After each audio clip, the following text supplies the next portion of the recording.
आर्य का अर्थ क्या है? श्रेष्ठ। हमारा भाषा से, अपनी भाषा से कोई बहुत ज़्यादा गहरा संबंध अब रहा नहीं है। आर्य कहते हैं श्रेष्ठ को, तो श्रेष्ठ भी हम समझ नहीं पाते। आजकल अंग्रेजी आ गई तो हम भाषा को उसको बदल दें। जैसे सेब होता है, सेब आपने खाया है, तो सेब को अंग्रेजी में क्या कहते हैं? एप्पल कहते हैं ना। तो एप्पल कहने से वो सेब बदल गया क्या? ऐसा तो नहीं है। एप्पल बोलते हैं तो वो चरपरा हो जाता है, ऐसा होता है? वो सेब कहो या एप्पल कहो, उसमें जो गुण धर्म है वो तो वही रहेंगे। तो आप एप्पल समझ करके उल्टा हो रहा है। जैसे हम कहते हैं ना ए फॉर एप्पल, तो एप्पल बोलते ही लगता है बच्चे बहुत अच्छे पढ़ लिख करके बड़े हो गए हैं, जबकि वो कह वही सेब रहा है जिसको हमारे पूर्वज हम पहले से कहते चले आ रहे हैं। एप्पल समझते ही ऐसा लगता है पता नहीं क्या है, चीज़ वही है। क्योंकि भाषा में कहीं ना कहीं हमारे अंदर कुछ ऐसी सूचना हो रही है, विकृति हो रही है कि उससे भाषांतर होते ही हम तत्व को तत्वांतर समझने लगते हैं। तो आर्य का अर्थ हो गया श्रेष्ठ, और उसको अंग्रेजी में क्या कहेंगे श्रेष्ठ को? अच्छा, आपको आर्य बनना है या नहीं बनना है? नहीं बनना है। श्रेष्ठ तो बनना है ना। श्रेष्ठ किस किस को बनना है? सबको बनना है। अच्छा, अंग्रेज हों कुछ तो उनसे पूछ रहा हूँ, ग्रेट किस किस को बनना है? नाम सुना द ग्रेट खली, है ना? तो ग्रेट तो सबको बनना है ना, आर्य को छोड़ दीजिए, ग्रेट बनना है ना। कौन नहीं चाहता कि वो ग्रेट बने?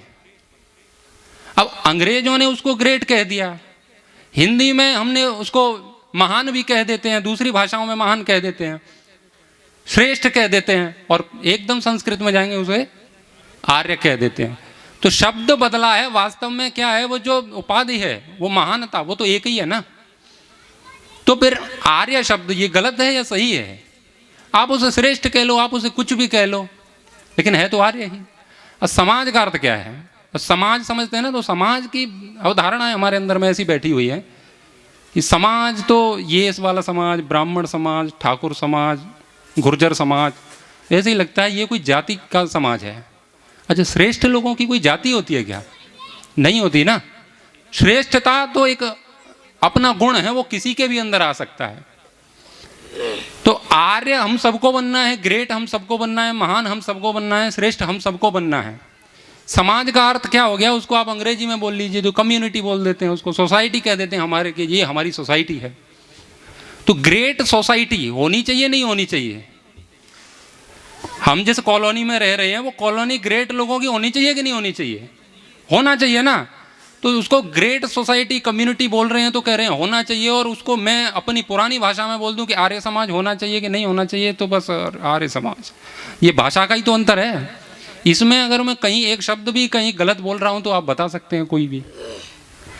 आर्य समाज श्रेष्ठ लोगों का एक समाज, एक कम्युनिटी, एक सोसाइटी, एक समूह जिसे कह सकते हैं। तो हम सब चाहते हैं कि हम सब श्रेष्ठ बने। ये फ्लैक्स बैनर पे ऊपर पीछे आप देख रहे होंगे, क्या लिखा है? क्या लिखा है बोलो?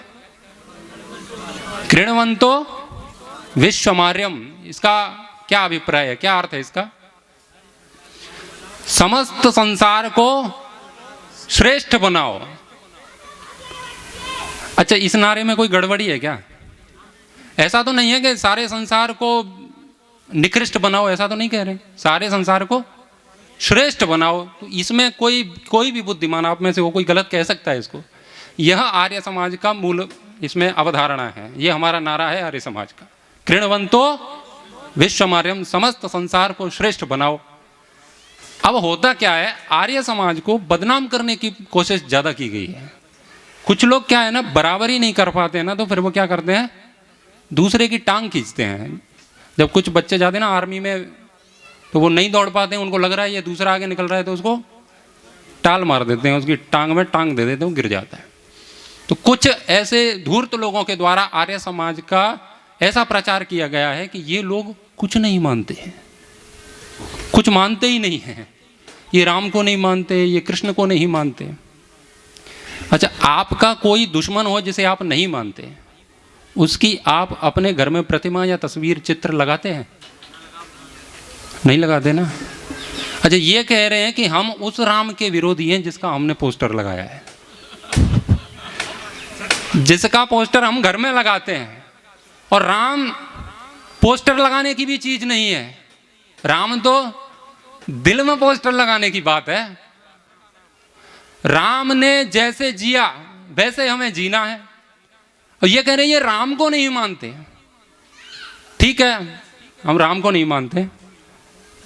अब दूसरे को तो वही कहेगा ना कि जो तू चोर है, यानी कि वो चोर नहीं है। तो जो कह रहे हैं ये राम को नहीं मानते, उनका अभिप्राय क्या है कि वो राम को मानते हैं। अब राम को मानने वालों की हालत है कैसी है, आपको पता है आप लोगों की कैसी हालत है? राम को मानने वाले तो शांत होते ना। राम जी शांत रहते थे कि नहीं रहते थे? हम रहते हैं। हम बोल तो दिया राम को मानते हैं, लेकिन राम की बिल्कुल नहीं मानते। तो जिसकी मानते नहीं है उसको मानते रहो, उससे क्या होता है? आर्य समाज सबसे ज्यादा राम जी को मानता है। ये बिल्कुल झूठ बात है कि ये राम जी को नहीं मानते हैं। आप जहां कहीं भी कार्यक्रम देखेंगे, अधिकांश कार्यक्रमों में महर्षि दयानंद के बगल में आप भगवान श्री राम को देखेंगे, भगवान श्री कृष्ण को देखेंगे। ये बहुत गलत प्रचार किया जा रहा है आर्य समाज के विरोध में कि ये राम जी को नहीं मानते। तो राम के विषय में सबसे अधिक प्रामाणिक जानकारी किसे मिलेगी? राम जी के समय में महर्षि वाल्मीकि जी ने क्या लिखा? रामायण। और रामायण के रचयिता का क्या नाम बताया मैंने? उसमें ऊपर कहीं चित्र लगाया, देखो किधर लगा। सबसे पहले राम की गाथा लिखने वाले को स्थान मिलता है हमारे पोस्टर में। अब लोग कहते हैं कि ये राम को नहीं मानते। राम जिस ढंग से जिए हैं बस हम उस ढंग से जीने की बात करते हैं। राम जी का जीवन, आप वो सारी घटनाएं रामलीला में वो सब देखते रहते हैं, रामचरितमानस में भी वो सब देखते रहते हैं। सबसे अधिक सटीक और प्रामाणिक तो वाल्मीकि रामायण है। लेकिन वो घटना दोनों में ही मिलती है। राम जी को क्या मिला था? वनवास मिला था। अब हम राम जी को मानने वाले हैं। पिता ने आदेश नहीं दिया था, वाल्मीकि रामायण पढ़िए, पिता तो बेहोश पड़े हैं, वो तो बोल ही नहीं पा रहे। माता कैकेयी उनको कहती हैं कि वो नहीं बोलेंगे, लेकिन मैं बता देती हूँ, है ना। नव पंच वर्षाणी, कितने वर्ष का? 14 वर्ष। दंड कारण्यम आश्रिता, 14 वर्ष के लिए राम आप चले जाओ दंड कारण्य में रहो। और उन्होंने क्या कहा? उसके लिए पिताजी बहुत व्यथित थे। तो राम जी कह रहे क्यों व्यथित हो रहे? बस इतनी सी बात। चलो भाई उठाओ कमंडल, निकलो यहाँ से। उनके मन में बिल्कुल भी ऐसा कोई भाव नहीं था कि उनसे कुछ भी छिन रहा हो। उनके मन में ऐसा बिल्कुल भी भाव नहीं था। आप रामायण पढ़िए, उनको जब बोला गया कि आप जंगल चले जाओ और आपके स्थान पर भरत को बिठाया जा रहा है, वो उनको सूचना मिली, 2 वरदान मांगे थे। तो उनको जब वो सूचना मिली तो उनके भाव में, उनके चेहरे पर एक शिकन तक नहीं थी। उसका नाम है राम। अब अपनी स्थिति देखो, जो राम जी को मानने वाले हैं वो जय श्री राम तो बोल देते हैं, बोलने के बाद हमसे बोल जाएंगे, औरों से बोल जाएंगे, ये राम जी को नहीं मानते, राम जी को नहीं मानते। और कहाँ जा रहा है ये सब बोल के? भैया की मेड़ तोड़ने। ये राम जी को मानने वाले ही है ना। मेड़ तोड़ते हैं लोग, दूसरे के भाई की खेत की तोड़ देते हैं ना, पूरी घिस देते हैं। वो तो चिन्ह मिटाने पर आ तो रहे हैं, लेकिन वो चिन्ह मिट जाएगा तो बवाल हो जाएगा, तो उतना तो रखना पड़ता है। पूरा उधेड़ देते हैं खेत को। ये कौन है ये? हाँ, ये राम का पाठ कराने वाले लोग हैं। क्या कर रहे हैं? हम रामायण करा रहे हैं। कराओ रामायण। रामायण होना चाहिए, हर घर में होना चाहिए। लेकिन राम जी जैसा करते थे उसका राम, देखो हम राम नहीं बन सकते, हमारी औकात नहीं है। हमारी औकात बिल्कुल नहीं है कि हम राम बन पाए। लेकिन उनकी जो बातें हैं उनमें यदि 1% भी हम अपने जीवन में उतार लें तो हमारे जीवन का कल्याण हो सकता है। तो भैया की मेड़ तोड़ने जा रहे हैं और बोल रहे हैं जय श्री राम। अब ये राम जी के विचारों के हत्यारे हैं या राम जी को मानने वाले हैं? हत्यारे हैं ना। राम जी तो क्या करते थे? राम जी तो संध्या करते थे ना। हमें से कोई करता है? रामचरितमानस में भी लिखा है ना ऐसे ही, अब प्रभु कृपा करो यही भांति, फिर सब तज भजन करो दिन राती। दिन और रात भजन करूं प्रभु, ऐसी कृपा करो। हम में से, आप में से ईमानदारी से बताइए, कुछ लोग हो सकते हैं ऐसे, कोई लोग हैं जो 10 मिनट उन्होंने भगवान के लिए बैठ के दिया हो। राम जी को मानने वाले कोई हों ऐसे, कुछ होंगे, लेकिन ऐसा कोई है जो भजन करता हो? नहीं करता है। मैं कहता हूं राम जी को वही मानता है जो प्रभु का भजन करता है, वही राम जी को मानने वाला है। हमारे अंदर इतनी मोह माया भरी पड़ी है, उसका भी ले लूं, उसका भी ले लूं, उसका भी ले लूं। मोह इतनी पराकाष्ठा पे है कि बीमा भी ऐसा कराते हैं कि मुझे मरने के बाद कितना मिलेगा। बीमा का एजेंट आता है ना, वो भी ये बताता है कि बीमा करवा लो, कौन सा तो वो फिर उसके कुछ विकल्प बताता है। तो उसमें सबसे ज़्यादा उसमें मिलता है मरने के बाद जो मिलता है ना। तो मरने, अगर आपसे एक्सीडेंट हो गया तो आपको इतने लाख मिलेंगे, और वो मरने के बाद की रकम की मतलब लालसा है उसके अंदर, ये मोह है। ये राम जी को मानने वाले लोग हैं।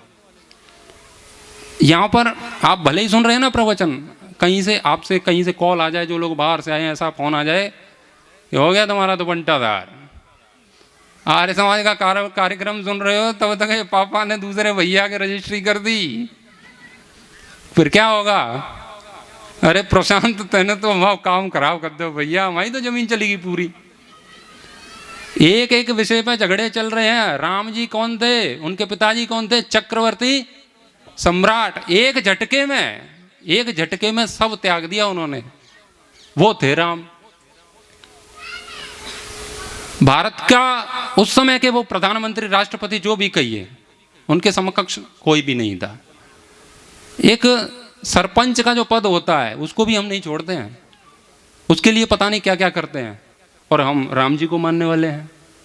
पता नहीं भाई भाई को तोड़वा रहे हैं चुनाव के नाम पर, है ना।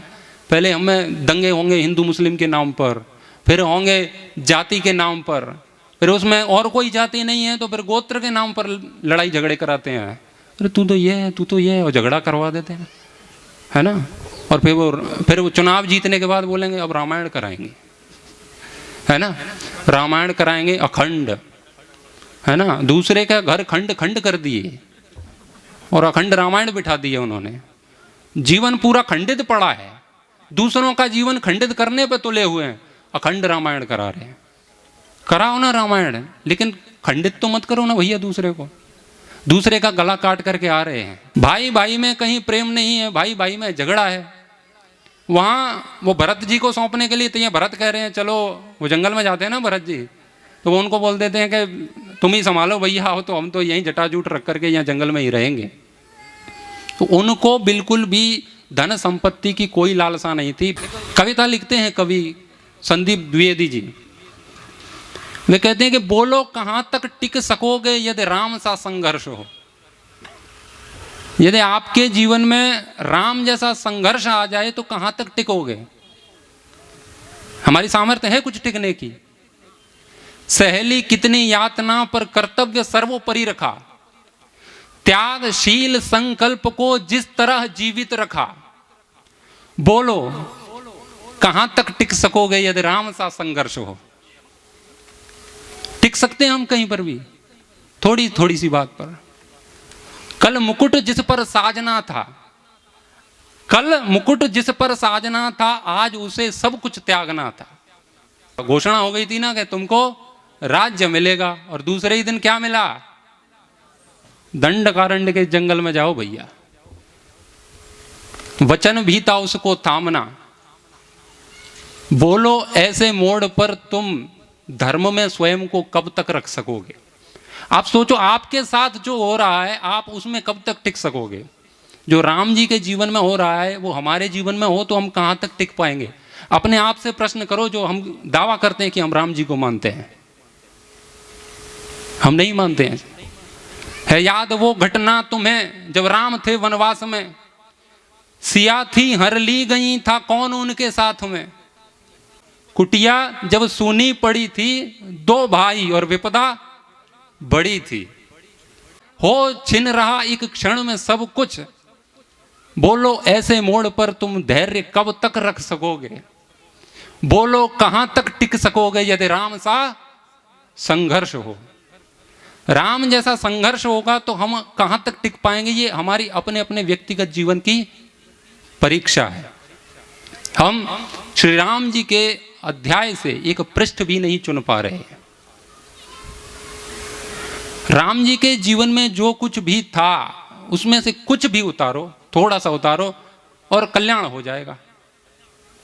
तो राम जी के जीवन में जो कुछ भी है, आप रामचरितमानस ही पढ़ लीजिए, वाल्मीकि रामायण पढ़ लीजिए, ये भाई भाई के दंगे बंद हो गए तो समझ लीजिए कि आपने राम जी को कुछ थोड़ा बहुत माना है।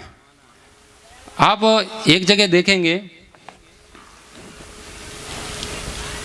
जब नाव में जा रहे होते हैं श्री राम और माता जानकी, तो उनके पास देने के लिए कुछ नहीं होता है, केवट उनसे उतराई मांगता है। तो क्या कहते हैं वहां पर रामचरितमानस में एक चौपाई आती है, पिय हिय की सिय जानने हारी, मने मुदरी मन मुदित उतारी। आपकी अंगूठी तो शायद 10-20-50 हजार की होगी, राम जी की, वो सीता जी की अंगूठी पता नहीं कितने की होगी, कौन कौन से रत्न थे उसमें। तो उनको लगा कि पति पर संकट आया है, सम्मान का सवाल है ना, प्रश्न है कि और ये इनके पास कुछ नहीं है।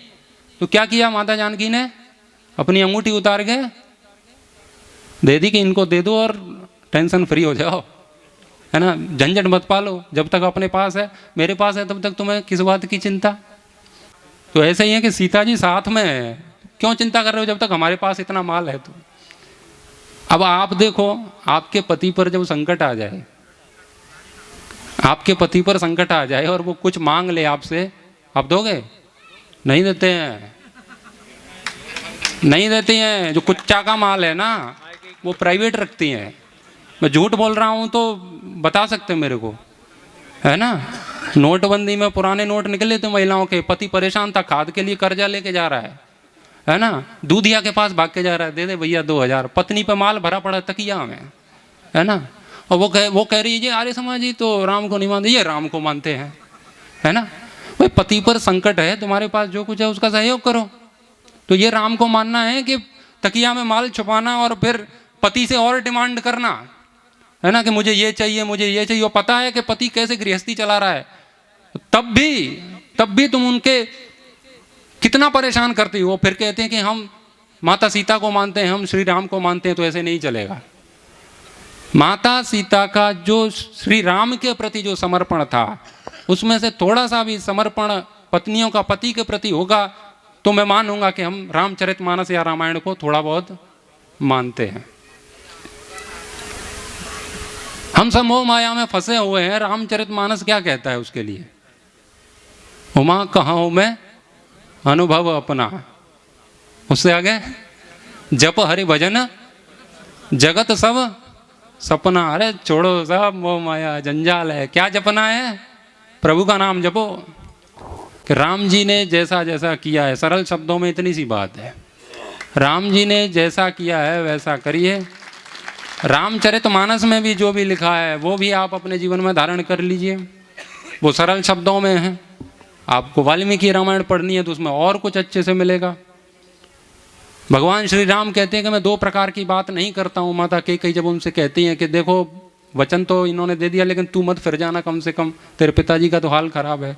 तो वे ये कहते हैं कि राम 2 प्रकार की बात नहीं करता है, ये राम है, ये 2 प्रकार की बात नहीं करता है। हम तो दुग्गल साहब हैं, है ना। इस चौराहे पर ये वाले आदमी है, अगले वाले चौराहे पर दूसरे वाले आदमी है। इतना भी भरोसा नहीं है किसी पर भी। एक बात जो बोल दी उस पर कोई ध्यान नहीं है, हम टिकते ही नहीं है। जो बोल दिया उस पर टिकते ही नहीं है। संबंध बना के आ गए भैया। पहली बात तो दहेज लेना नहीं चाहिए, दूसरी बात फिर ले भी रहे हैं। पहले इतना भी भरोसा था, 3 किस्तों में लेते थे, है ना।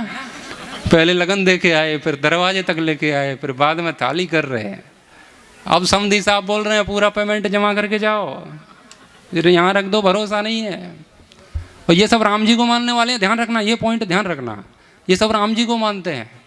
राम क्या कह रहे हैं कि राम 2 प्रकार की बात नहीं करता है। और यहाँ हमारा कोई भरोसा नहीं है भैया, अपन तो दल बदलू दुग्गल साहब है ना। बोल दिया तो बोल दिया, कोई बात नहीं है। 8 लाख में तेरी सगाई करेंगे, कल अगर 8.5 लाख में आ गया तो उसकी कर लेंगे, अपन तो दुग्गल साहब है। बोलो जय श्री राम, है ना। फिर जय श्री राम हो जाएगी उनकी। ये राम जी को मानने वाले हैं। जो बोल दिया और जिस वचन पर जो अटल रहता है वो राम का मानने वाला है, उसका अनुयायी है। तो राम जो कहते हैं, राम के बहुत गुण थे। आप वाल्मीकि रामायण जब खोलेंगे तो सबसे पहले ही वहाँ पर आपको मिलेगा महर्षि वाल्मीकि नारद मुनि जी से पूछते हैं कि ऐसा कौन व्यक्ति है जिससे संग्राम में असुर कांपते हैं, ऐसा कौन व्यक्ति है जिसने अपने मन को जीत लिया है, ऐसा कौन व्यक्ति है जिसने आसक्ति को जीवन से त्याग दिया है, ऐसा कौन व्यक्ति है जो वीर्यवान है, ऐसा कौन व्यक्ति है जो धैर्यवान है, ऐसा कौन व्यक्ति है जो संयमी है। हे महर्षि, मैं आपसे विनम्र निवेदन करता हूं, मुझे ऐसे पुरुष के विषय में बताइए। उधर से रिप्लाई में एक बात आती है, महर्षि नारद कहते हैं कि आपने जो धैर्यवान, गुणवान, यशस्वी, जो कुछ कहा है, ये सारे के सारे गुण तो इस धरा पर केवल एक ही व्यक्ति में मिलते हैं, उसका नाम है राम। इतने सारे गुण तो इस पृथ्वी पर केवल एक ही व्यक्ति में है। इसीलिए उन्होंने महर्षि वाल्मीकि ने रामायण लिखा। बाकी लिखने के लिए तो और भी लोग थे, लेकिन सारे के सारे जो गुण एक व्यक्ति में समा सकते हैं वो सारे के सारे राम में थे। उसमें से अब हमारे अंदर क्या है? हमारे अंदर तो ऐसा कुछ भी नहीं है। तो रामचरितमानस में कुछ बातें कही गई हैं, उस पर ध्यान रखिए। एक उसमें श्लोक आता है, ना हम जानामि केयूरे, ना हम जानामि केयूरे, ना हम जानामि कुंडले, नूपुरे तु अहम जानामि नित्यम पाद विवंदनात्। ये प्रसंग है जब माता सीता को रावण उठा करके ले जाता है। तो आपने देखा होगा रामचरितमानस, तो आप पढ़ते ही रहते हैं। तो लक्ष्मण जी को जब उनके गहने दिखाए जाते हैं ना कि आप पहचानते हो इसे, तो क्या कहते हैं लक्ष्मण? ना हम जानामि केयूरे, ना हम जानामि कुंडले। महर्षि वाल्मीकि लिखते हैं लक्ष्मण जी के भाव को कि मैं उनके बाजूबंद को नहीं जानता, मैं उनके कुंडल को नहीं जानता, मैं तो उनके नुपुर को पहचानता हूं, क्योंकि नित्यम पाद अभिवंदनात्, मैं नित्य उनके चरणों की वंदना करता था। तो मैंने भाभी का चेहरा भी इतने ढंग से नहीं देखा है, तो मैं उनके कुंडल और उनके विषय में मैं क्या बता सकता हूं। ये राम जी के समय का चरित्र है। लक्ष्मण बता रहे हैं कि एक स्त्री को, भाभी को मां का सम्मान कैसे दिया जाता है। 14 वर्षों तक वो जंगल में उनके साथ रहे हैं, फिर भी उन्होंने, साथ कुटिया में वहीं रहे हैं, फिर भी उन्होंने भाभी को नजर उठा करके नहीं देखा था। वो थे राम के भाई लक्ष्मण। अब आप अपना आकलन कर लो। हैं? सुनते रहते हो ना गाने, भाभी ने कर रंग डरवाइले, सुनते हो? झूठ बोल रहा हूं क्या? होली देखते हो? होली में एक दूसरे के क्या क्या कर रहे हैं, है ना? उधर भाभियां, उधर देवर, और ये सब राम को मानने वाले हैं। ध्यान रखना, ये सब राम को मानते हैं। ये कहते हैं ये राम को नहीं मानते हैं। और ये सब लोग क्या कर रहे हैं, ये आप अपने अपने अंदर झांक करके देख लीजिए।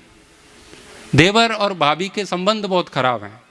यदि हमने रामचरितमानस पढ़ा होता, रामायण पढ़ा होता, तो उसमें ये प्रसंग आपको जरूर मिला होता कि नहीं मिला होता।